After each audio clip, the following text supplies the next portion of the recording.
Thank you all for being here.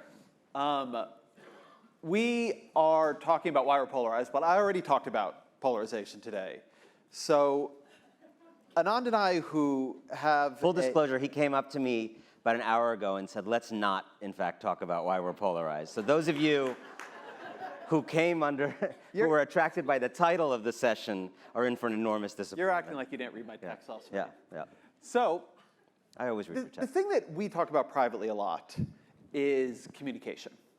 And his great book, The Persuaders, which you can see in a frame on the wall right over there, and I'm sure you can buy outside of this room, is about communication. A lot of my book is about communication. And so I thought we might start there, which is, it's the year of our Lord 2024. Go back to 2010. Or actually, no. Let's go back to 2005, so almost 20 years ago.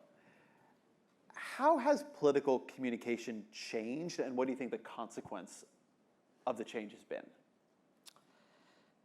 I mean, I think the biggest thing that comes into my mind, and probably many people's mind, is social media.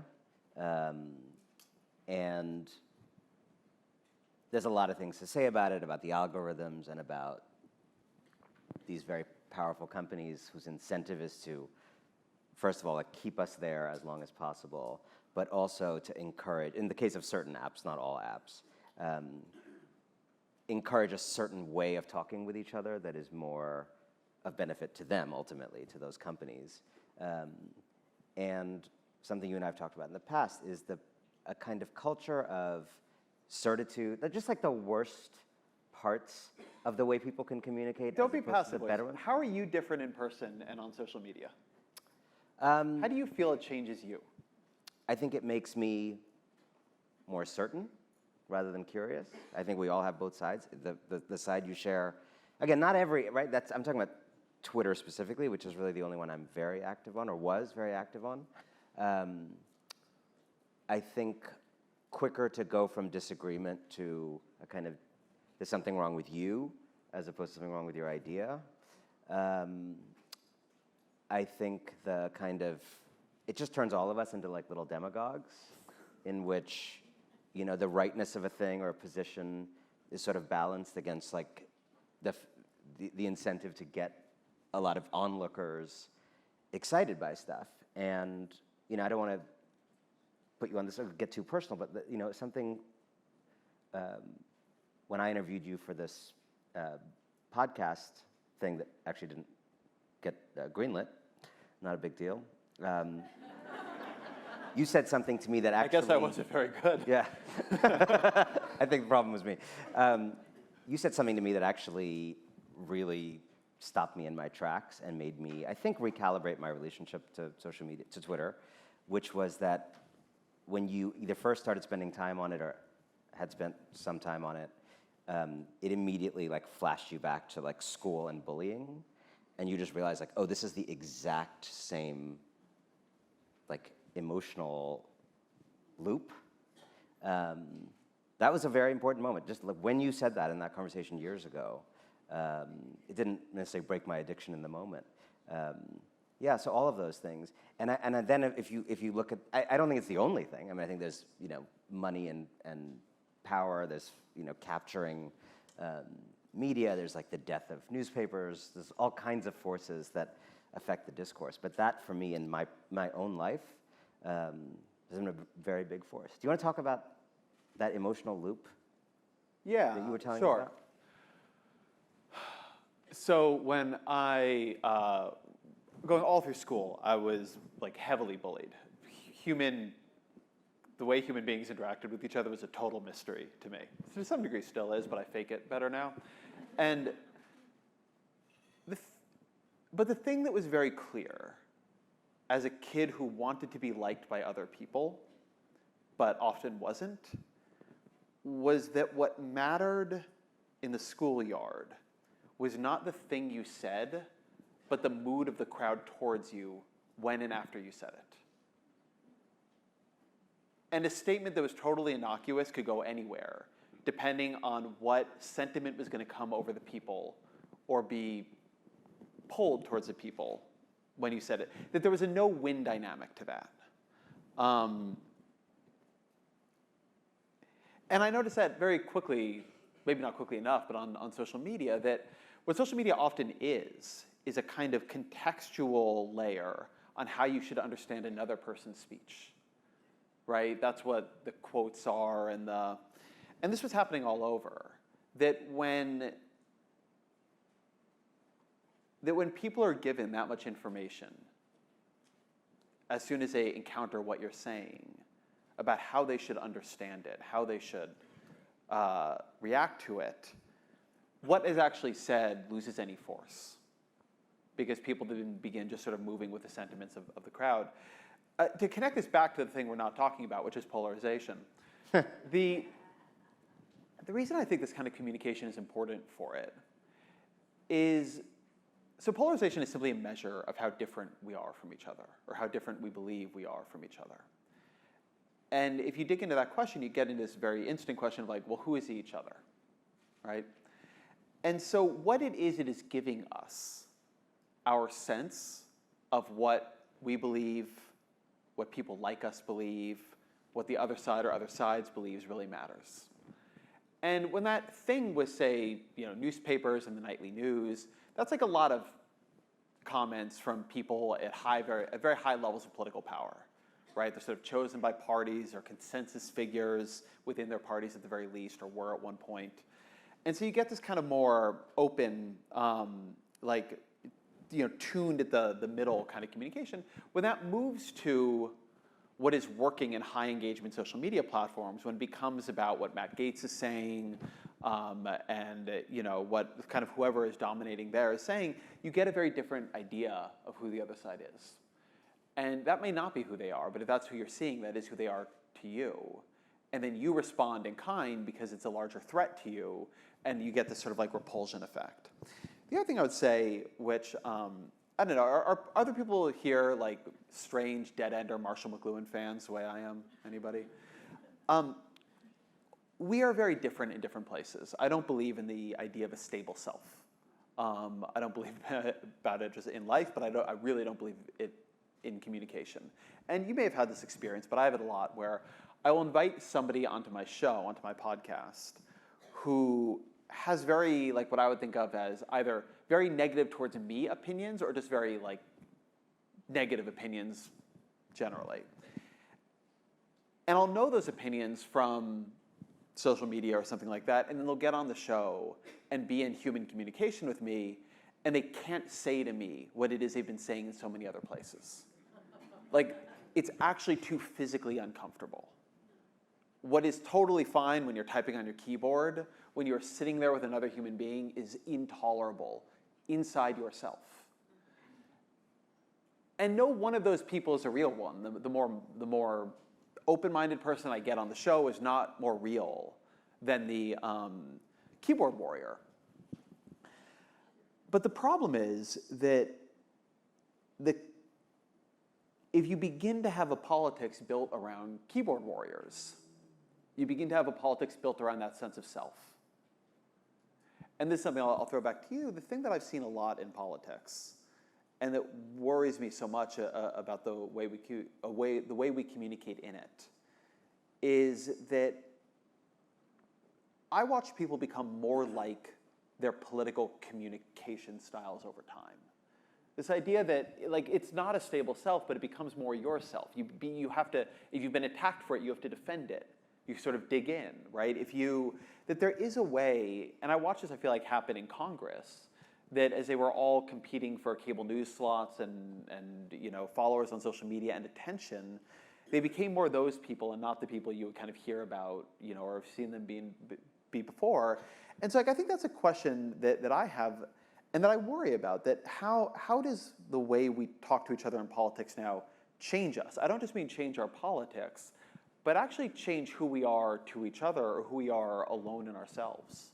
I ran this interview in my newsletter with this guy, Rory Stewart, British diplomat and writer, and had a misbegotten several-year foray into elected politics in Britain, ran for parliament. Kind of an unusual guy to do it, but did it. Became a minister, like, you did okay. Serious, yeah. And, then he wrote a memoir about what a disaster it was. and a kind of unusually honest memoir just about how awful politics is, and self-examining also. And he said to me something that really struck me. He said, when I first got in, I just thought, that's pretty bad. You got to wear this mask to function in this environment. You have to wear a mask to raise money, or you have to wear a mask to deal with Boris Johnson and pretend you don't see what's in front of you, or you have to wear a mask to, deal with a Brexit decision that's been made but that you don't agree with. And then he said at some point, and you kind of take the mask off and put it back on as needed. And at some point, one day you take off the mask and you realize it has deformed your face. And you are now it, and it is now you. And he talked about actually this meeting he had with, I think it was John Kerry and Al Gore together about climate. And he was like, I realized that in this season of their lives, like, his reading of it was they were just like the sum of all the talking points they had always said. Like, they had no questions left. That was, again, his perception. They had no questions left. Like, they were the sum of their speeches and books. And they were here to have this, like, hard conversation about climate. And he was just looking at these guys, maybe 30 years older than him, and he was like, I can't stay in this profession because this profession is, going to turn me into like a marble statue version of myself. And he got out. So I think about that a lot, and I think there's also to be more, like, have a sense of grace about it. In politics, in journalism, in a lot of fields, the institutions that used to bring your voice to large numbers of people have collapsed, right? If you're a journalist now, if you have a platform where if you didn't promote any of your own work, the New York Times would take care of bringing you an audience, right? But most people who do what we do don't have that. A lot of people, by the way, who work at the New York Times don't have that, and have to essentially self-generate audience, right? Book publishers today. When you go in, if you're a young writer going in for your first conversation, they ask, how many Instagram followers do you have? How many, right? Like, the most powerful publishers in the world cannot generate readers for you. You are expected to, and I am expected at this stage in my career, to bring my own readers book to book, right? Penguin Random House does not really have an ability to generate readers. They don't call bookstores anymore and say, you gotta, all that's gone. In politics, you can't do an evening news interview, right? All of that. So part of it is that you then need journalists to do the kinds of things that make 50,000 people want to read their story. And journalistic institutions want them to do that, or political parties want people to do that because they're not able to generate that attention. And then they also scold you, or the society suffers from the things people do to get that attention, right? And that is, I think, the harder problem here. It's not just bad behavior. I think there's something fundamentally broken when the other way to do it, the older way to do it, is kind of vanishing. Can I tell you a story about headlines? Yes. So I launched and then ran something at the Washington Post called Wonk Blog. And Wonk Blog was very proud of Wonk Blog. Wonk Blog was a vertical. There's a part of the site. We had between 3 and 5 other writers on it, depending on when you're looking. And it was just about covering policy, right? That's all we did. We read the backs of Congressional Budget Office reports, the appendices. We read the climate documents. We did, we really went deep into the policy. And so you always had this question there. How do you get people to read this stuff? And the obvious first answer, the leverage point, a journalist will spend forever on a story, months, a year. And it's like, and then the headline, it's like, yeah, the editor will take care of that. In a lot of newspapers, the writer is not even allowed to have input on the headline.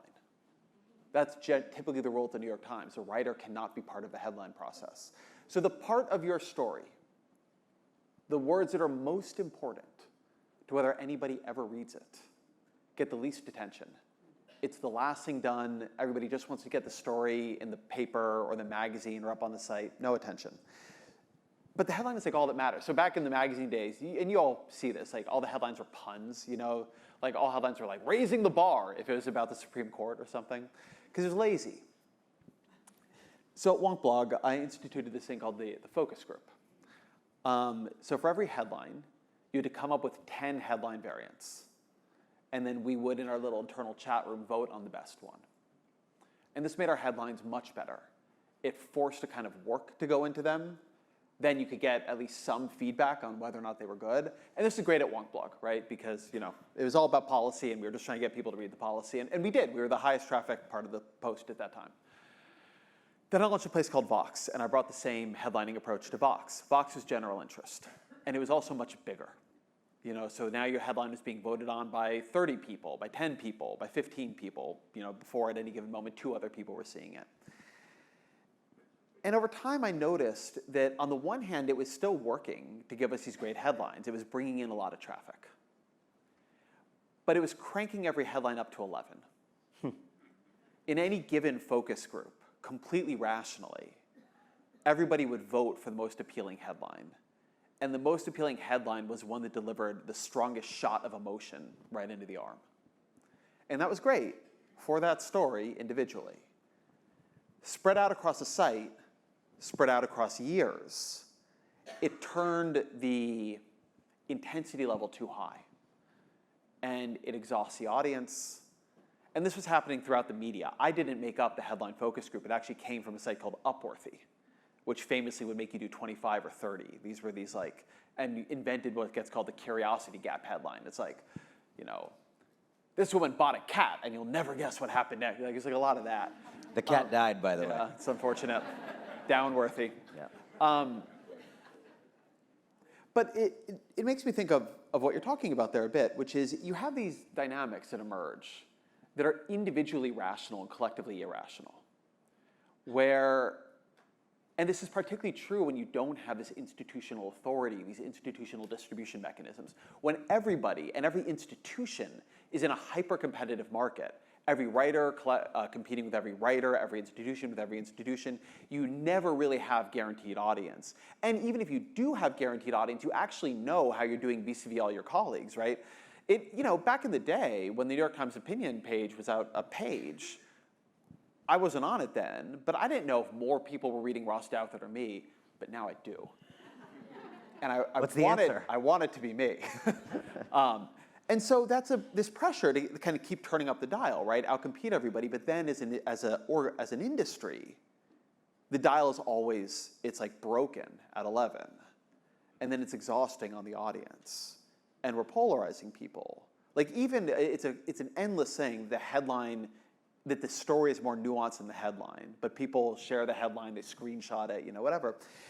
And so I guess this is a question that is on my mind a lot, because you're out hustling, man. You got the newsletter, you're on TV, you have the books, you have to put it all together, and you've done a great job of that, but I wonder what you think, first about this sort of, when should it not be at 11? What is the long-term cost to you with your audience? But also, this is a place where competition, which we so venerate under American capitalism, can be bad, right? Too much competition, a hyper-competitive market, it creates no slack. There's no room to not try to find the maximum local strategy. But in this area, you begin to pollute the attentional commons. Such a great point. So I'll speak very personally. I was at the New York Times for 11 years, so I couldn't do all that stuff then and didn't need to do it as much. And then after that, in 2016 onwards, also a very dramatic era, 2016 onwards. What happened? Exactly. I'm not going to tell you, it'll ruin your day. It's not great.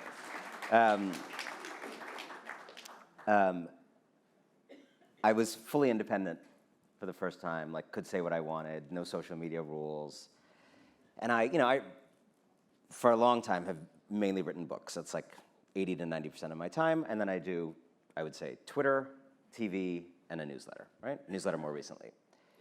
And all these things are, on one level, they work together, right? Twitter might help you drive readers to a book, or doing a 5-minute hit on TV may make more people read a book or go to, that's the whole, right? But one of the things that I tried to do and have still tried to do is be very, very clear about which of these things works for which. And for me, everything works for the books. And for me, the books are serious to the point of, sounds weird to say this word, but sacred. Like, book writing is like a sacred thing for me. And books are supposed to last. And I truly do not care, at some deep level, about all the other stuff. All the other stuff could go away. And I also don't care, because it is a hustle to make anyone pay attention to anything right now. I am willing to be a lower order human being in all the other spheres, and never in my books. And that clarity for me has actually been really helpful. So, and my wife, Priya, gave me a very helpful way to delineate this. I was, I think, debating whether to put something in a book of mine that was a little bit of a punch, just a kind of pot shot or something a little stringent, little kind of strident. And she said, take it out of the book, but say it when you go give a talk about it. I was like, that's interesting. And she said, here's a mantra for you. Subtle on the page, bold on the stage. And it has really, really helped me. So I don't do the headline thing you're describing. It's problematic, but I will do that on Twitter. I will do that on television. I will do that, but the thing that I spend most of my time on, I just kind of put into a different sanctuary where those incentives are not allowed to go. But is that good? I mean, look, I don't want to blow up your spot here, but you're an influential person. You're on influential TV shows. Morning Joe matters, right? I mean, look, you have one of the few books that people come up and talk to me about, right? Talk to you about? Yeah, like the number of people come talk to me. Yeah, you're very intimidating. But like, in my life, like I know people heavily influenced by Winner Takes All. And see, that person, for instance. Well, it's my... Who I don't know Thanks, yet, Mom. but Yeah. it mattered. Those spaces, right? I mean, I almost think about it the opposite. I have written one book, I'm writing another, but I understand that book is feeding into the other things. Like the book is where I do my best thinking, but the influence doesn't come from the book. The influence comes from when I put that thinking out into the world in columns, in podcasts, maybe on a stage somewhere. I'm not on much social media anymore, but at another point in my life on Twitter. And I actually worry that a lot of people have this view that like, oh, it's just social media. Oh, it's just, but everybody's hanging out there. Yeah. And like, that's where they're really getting the sense of like what to do in their day. If we could make it so before anybody could participate in politics, they had to spend an hour reading a textbook, like a book on print. And I don't mean like to vote. I mean, literally before a politician give a speech, they had to move themselves into that mindset. Like as if they had to meditate before participating. Great idea. I think our politics would be better, but it's not how it works. I hear that, but I actually would push back slightly in that, like, I'm not writing true things in my books and then like saying false things on, you know. I think that where the compromise is, that I actually don't find as problematic maybe as you. It's definitely, you know, in that other sphere, things like provocation and trying to command attention and maybe like being a little basic in a point, that all happens. And I don't want to do that in my books. And I want my books to be in, you know, this library 100 years from now, and like my tweets, you know, hopefully will not. But part of it is I think that some of that behavior is also okay as a way to like teach and spread ideas en masse. And I'm going to share a moment that I had that really, really helped me. It was not long probably after you and I had that social media conversation. It was a few years ago, and that had a lot of impact on me. Same year, in fact. And And I went to this, some of you may know this book, Know My Name by Chanel Miller. So there was a little lunch in her honor for her book, and a bunch of feminist scholars and icons, and a few, I was one of a few men there at this lunch, and we had a really great conversation. Gloria Steinem was there, and I was kind of amazed to sit at this table with Gloria Steinem. And I went up to her, we got in this conversation, and somehow we were talking about social media, and I ended up confessing to her a lot of what we're talking about. Like, I feel like it's this, I'm on it, but you do go for the jugular or the facile or the simplified thing, or you go after people, and I feel like I'm doing the right thing because it's a way to get more complex ideas out there, but I feel tortured about it, exactly everything we're talking about. And I thought she was going to give me this like older person's lecture to like get off social media and just like focus on my books or something. Sort of maybe what I wanted to hear from her. And she said, the most radical thing you can do is be understood. And she said, I always operated up and down the hierarchy of communication. I did the trivial things. I did the serious things. I did the little things that I knew would make people talk and get attention. And then I hopefully would take them to the most serious ideas I could articulate. She said, never stop doing the lower stuff, right? And so I start with where we started. Like, that stuff is very dangerous, but I don't write it off entirely either, because I have seen and experienced how few people I reach through writing alone and the serious stuff alone. And also, like, how much more, with Winners Take All, for example, the range of people that I reached, not because of a book, but because of making a slightly facile point on some electronic media that they reached, that then brought them into a conversation. Like, I have no regrets about that at all. Is there a commons problem with it? Probably.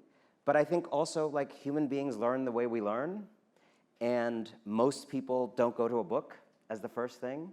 And so I think there's some tension between that kind of befouling of the commons, but also, like, accessibility. Yeah, I think that question, and I love that Gloria Steinem quote, the question of being understood is so powerful there. I mean, I think you should. I mean, I think we all should, in a way, operate up and down the line. So I have a podcast, and the reason I started the show was I felt I wasn't being understood. Interesting. So this was midway through my time at Vox. No, it was early in it, actually. And I just felt that as an editor, but also just somehow the way things had happened on social media, that the version of me out there now no longer felt authentic to me. It didn't feel true. And what was the version that didn't feel authentic? Too certain. I didn't feel strident. I felt like I was able to get my intellectual points across, but none of my humanistic ones. That it was as if the only thing that mattered in the world was being right, and not actually the engagement around that, right? The answer, but never the question. And the show, like, one of its main intentions early on was simply that I felt like on a level of like personal qualities, who I understood myself to be in the world was like lost in what I was doing. That my ideas were not lost, but the way I wanted to be showing up, like in conversation, the way I wanted people to understand, like that whole, like all of the curiosity, all of the actually, like I'm more interested in why an idea exists than in proving it wrong was like somehow gone. And that led to the show. I don't want to make this, I'm happy to follow up on that, but I also wanted to, in the time we have, to actually run a flip here, because this conversation made me think, as all conversations do, about Joe Biden. And morning, noon, and night. Yeah, morning, noon, and night. I wake up and I say my Joe Bidens, and I sleep and I say my Joe Bidens. Yeah. And one of the things I go back and forth on with them is their communication style. Joe Biden is America's foremost conscientious objector to the modern method of communication. Yep. That, like, going back, at some way they're just like, well, we're going to lose Twitter, so we're not fighting there. But also, by not fighting there, we will not be changed by it. And like that worked very well for them in 2016. Whether it is because of his age or because of other, they say it's strategy. I think it's what they feel confident with him doing. He gives functionally no serious interviews, right? Compared to recent presidents, he gives very, very few. He goes and does interviews with like random influencers, and he'll be on like Brene Brown, who's like great. Brene Brown is great, but he has done no political podcast to my knowledge at all. Like he doesn't give like difficult interviews. But they let him hang back. And what they do in doing that, I mean, I was saying this the other day in a show with somebody, but the only thing Donald Trump and Joe Biden agree on is that Donald Trump should dominate every news cycle.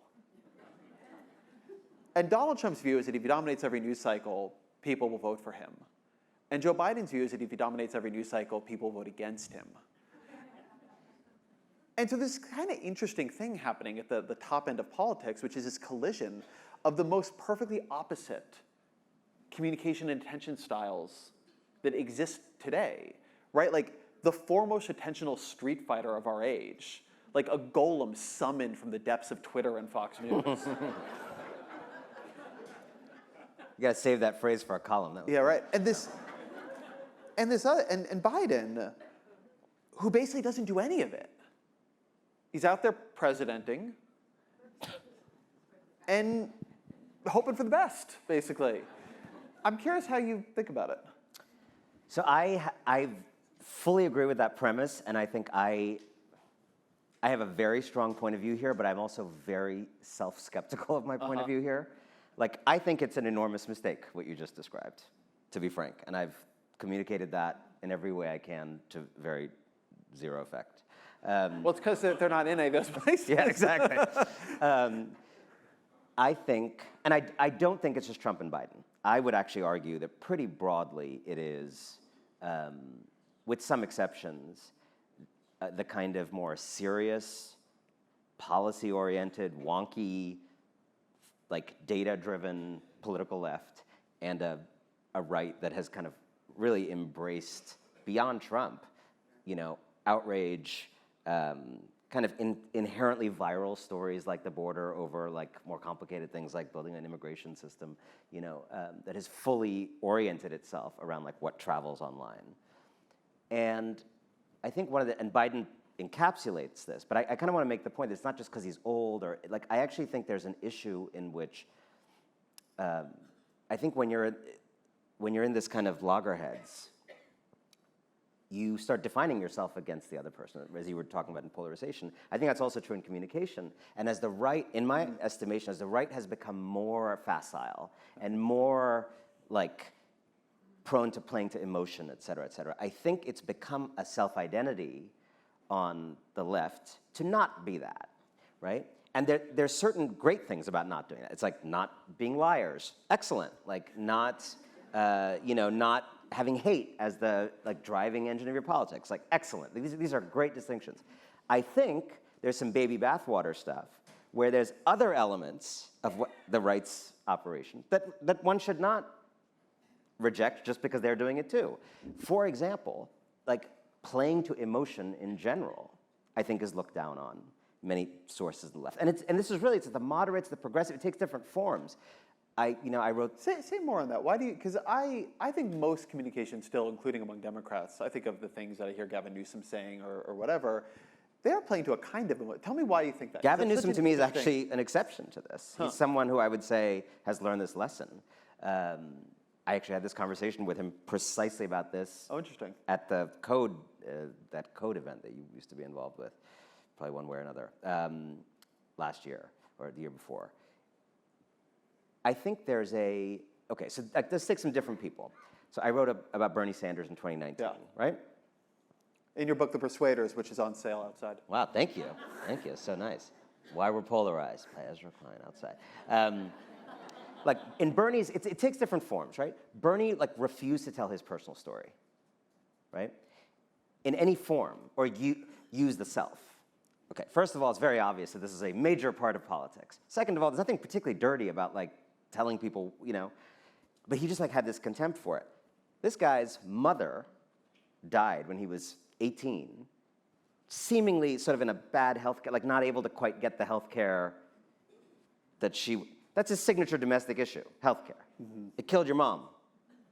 Like, even if people don't like democratic socialism, they love a guy avenging his mother, right? Almost never talked about it, right? Father's side, a lot of them murdered by the Nazis in the Holocaust. He was running against the modern neo-fascist. He was running to run against him. Almost never brought that up, except in 1 or 2 speeches, right? That's just one example. I think you have a suspicion. Think about Elizabeth Warren's campaign. 2 cents. I mean, she really made people focus on policy in a way that's quite remarkable. But I think that next level of making people feel excited about the project of the country. Right now, I would say with Biden, there's so much stuff around protecting democracy, and that's great. But it doesn't actually make people necessarily feel a thrill of like, what are you going to do once you save democracy? What's life going to be like on the other side of saving democracy? And there's so many stories we can tell. And I for one, think the story of America, I said this yesterday for those of you who are in the room, is an incredible story that we should be shouting from the rooftops. And there's like a suspicion of it. There's a suspicion of patriotism, which is another of these kind of things that, is that dangerous? Is that nationalism? No. Like, love of country is a very normal thing that normal people feel. And a lot of people on the Democratic side thinking patriotism is not a great idea is like so it's a lot of, these are different phases to me of the same problem, which is looking down on what I would kind of imagine people feel are like lower order ways of reaching people and believing in these kind of higher order, like reason-oriented ways of reaching people. I think it's a mistake. Okay, last quick point. My self-skepticism here when it comes to Biden. I would love Biden, and I've communicated this in every way I can, to do all kinds of, like, just orient a little more around attention, right? When he does it, it works. When he, in the Valley Forge speech, when he, like, I don't think this was planned, but he almost called Trump a bastard and stage, like, grabbed his fist and stopped himself. It's like the best moment in the whole thing. People love that stuff. Nothing wrong with it, you know? So I think there's so many things you could do. I think he likes FDR. They should reinvent the fireside chat, TikTok, YouTube, appointment view. Like, there's so many things they could do. My self-skepticism is that I do think his theory worked better than I would have ever predicted it worked. And I do think he had an instinct for, when you're running against self-immolation, to like let the fire burn and not create like an exciting thing over there for people to watch also, you know? It's really not my instinct, because I definitely think communication is important. But in some ways, like, he's the only person who beat this guy. And I think there's some merit to the theory that people actually just like want to pay less attention to things and maybe are less interested in politics than you and I are and people in this room are. And so, you know, his approach, it's not crushing it, but it's also the only approach that beat this thing. How do you think about it? I don't know, because I've written a couple columns along the lines of what you're just saying, which is, I was talking to Bob Strum earlier today, and he has this line. He's like, Biden is the most consistently underestimated politician in American politics. He keeps winning elections. He doesn't seem like he's going to win. And 2022 was a big one of those, too. Like, they should have lost that election badly. Like, if everything we knew about the numbers in the election, inflation, how people felt about the economy, presidential approval rating, and then Democrats win governorships, win state legislatures, win a Senate seat, and hold down House losses. Why? Because of counter-mobilization. Because I had this thing with Simon Rosenberg, who's like a very positive on the Democratic strategy, although not on Biden's communication strategy, analyst the other day. And he was saying that, like, you know, in the battleground states where Democrats ran their campaign and controlled the information environment, and the truth was exactly the opposite. The key thing was in the battleground states, MAGA Republicans controlled the information environment. And counter-mobilization is such a profound force. And the counter-mobilization to them is bigger than their mobilization is. Like, we've seen that again and again and again.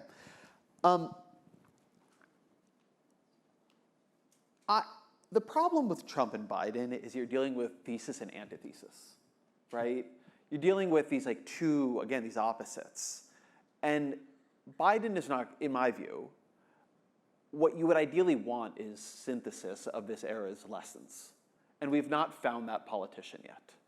I think Obama, in his time, in '08, was a kind of synthesis of a certain period in American politics.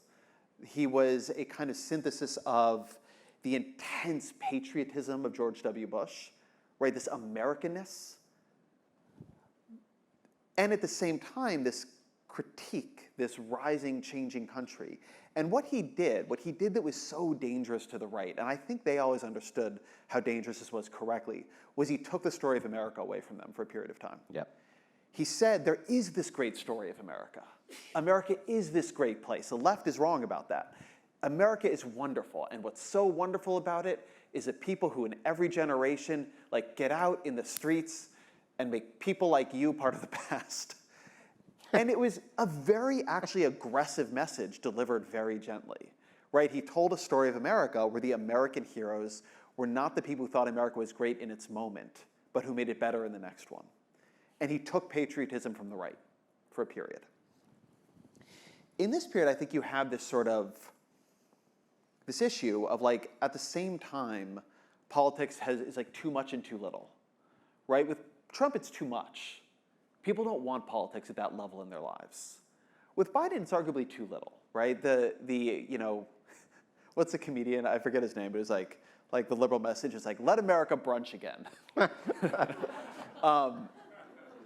It's not how he governs, but there is a dimension of that to the politics there. I also think it's a problem for Bernie Sanders. It's too much, right? There's a level people don't want to turn to. I don't think we found the politician who is inside this and outside this yet, right? Who kind of who is native to this moment of communication, this moment of attention, of attentional politics, but also understands and feels and can articulate its corrosion. It was a not inconsiderable part of the Obama appeal in 2008 that he appeared to truly hate American politics, truly despise it, right? The famous '04 speech, the pundits, specifically Anand and me, like to slice us and dice us into red America and blue America, right? It was all about special interests. Obama ran against a certain era in American politics. He was of America in that moment and also frustrated by it in that moment. Neither Trump nor Biden feel authentic to this moment in American politics anymore. It feels I'm not saying it is over, and the fact that they are older does not mean it is over. We are very stuck in this war right now. But somebody at some point, the thing I'm waiting for is a politician capable of turning the page, that's going to require a kind of the nativeness in it that both feels its power and also feels what has gone so wrong, right? Somebody who grew up online and understands why that matters, everything you were saying about the ability to communicate, and everything too about how that seems to have made us into smaller, worse versions of ourselves. That to me is the thing. Trump and Biden, I don't know, right? I don't know how that's going to play out this year, but I wish, I keep wishing for somebody who seems to be able to take a step beyond. We have a minute and a half left, so let's have 30 seconds each, starting with you. Have I shown that I can do things in 30 seconds yet here today? You're a world-class leader at it. In a dark time, what is your source of hope? In this dark time. Rapid technological change, everybody. I actually feel about a lot of things that I think a lot of deep problems of justice and inequality are only solved by innovation. The only reason we have any chance in ameliorating the worst of climate change is a genuine miracle in solar, wind, and battery technology that is, it looks to me, getting followed by geothermal and a bunch of other things. I'm excited about some things that could be true about AI. We will see. I am excited about a huge number of things happening in biotech. This to me is something, when I think of a future-oriented politics, that I want to see. There are possibilities for a better life that only come true through invention. I mean, the new class of Ozempic and that set of drugs, and where they seem to be going from here, I think there are going to be problems we cannot solve today that we can at least ameliorate tomorrow. And so when you ask me, I think our political structures are almost worse than ever. But if we can get through that, if we can do something about that, the possibilities for human flourishing are more than ever. What's yours? Love that. I think what gives me hope is when I remember that a lot of what is really bad and dangerous in our politics right now is not frontlash but backlash. And that raises the question of backlash to what? And then you have to remember that we've done a tremendous amount of things to empower more people in our society than have ever been empowered, to be more true to the founding story of this country than we've ever been at any prior moment, and that the dangerous currents are reaction. It's not the protagonist. It's not a movement of leadership. It is a movement of reaction that exists in relation to and in opposition to change that has been made, that is being made, that will be made. And when I look at young people, kids, grandkids of people in this room, you may have your disagreements with them on particular issues, and I think it is the most tolerant, humane generation in human history that does not, that takes for granted the notion that everybody belongs, everybody gets to make the future together, and I think it is a